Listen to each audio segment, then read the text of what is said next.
rebel fighters gain ground in the nation's capital of Sana'a. A top army commander calls it an unfolding coup. The rebels control the presidential palace. The fighting caused extensive damage in the capital. Yemen is a major base for al-Qaeda. In as few words as possible, the nation of Yemen is out of control, under siege, a country that harbors terrorism, and a place where American ideals and taxpayer cash go to perish.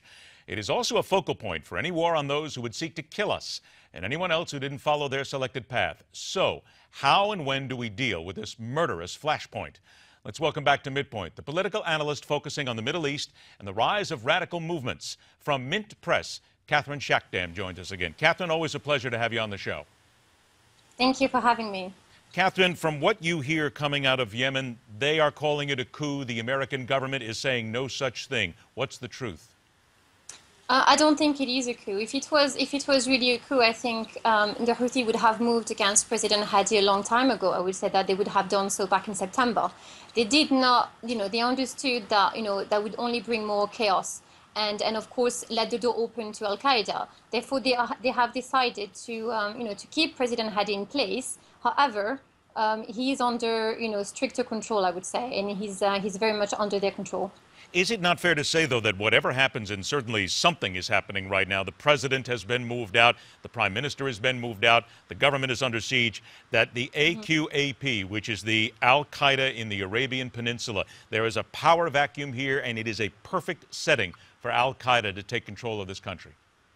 Absolutely, and I think this is why the Houthi have moved against President Hadi, because they understand that there are elements, within the government, the coalition government, that have maintained linked to al-Qaeda and have supported, their affiliates in the region, and that's something that is very troubling in Yemen. I mean, I know for a fact that Hossein al-Burhaiti, which is who is a leader of the Houthi movement, has told me that there's been a document discovered proving that certain elements within the government, he did not give me names, have ferried money and men to al-Qaeda in both Shabwa and Marib, which are both flashpoints, al-Qaeda flashpoints. And this is disturbing, knowing that al-Qaeda has conducted a series of terror attacks against government officials and civilians in the capital, Sana'a.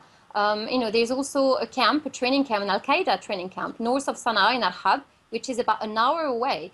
And this is very scary. So I think that, the Houthi in this case might have actually protected Yemen.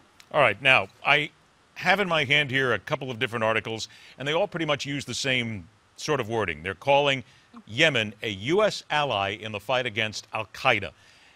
Is Yemen really an ally that America can trust, that can basically depend on at any given time, knowing full well that that is a nation that is not doing all it can to root out its own terrorism? Well, I would say that it depends who you talk to, and that's Yemen for you. I think no, to a great extent no, and only because, not because officials do not want to, but because the way that Yemen function and the way that powers is being structured prevent them to. Yemen is a very tribal country, and I think that tribal leaders have continuously played the al-Qaeda card because they understand that by doing so they are exerting pressure onto the government and ensuring that they remain funded by the government, and they're able to wield power over the government. And this is something that terror radicals have used to their advantage. And until the government of Sana'a can ensure that tribal leaders are no more, states within states and do not function as states within the states, there is no way, the U.S. and the Yemeni government can conduct a real war against terror.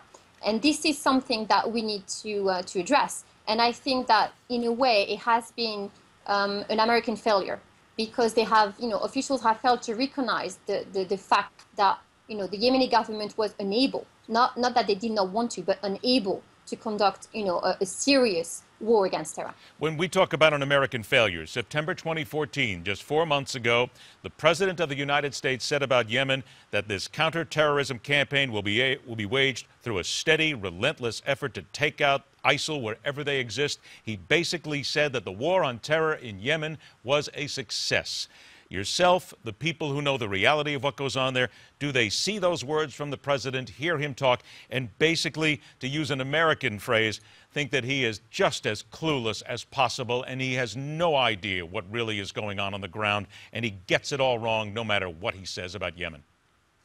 Well, I don't think he's completely clueless, but what I would say, I think he has a very, he's trying to be, I would say, positive, and he's trying to convey the idea that, we are winning in a way against terror. But I think that we need to understand the war against terror is a war of ideas, and I'm afraid that you cannot, bomb ideas. Before we can really and truly eradicate terror and radicalism and Islamic radicalism from the world, we need to first tackle what is at its core, at its roots, and it is ideas and ideologies, and we need first to destroy this.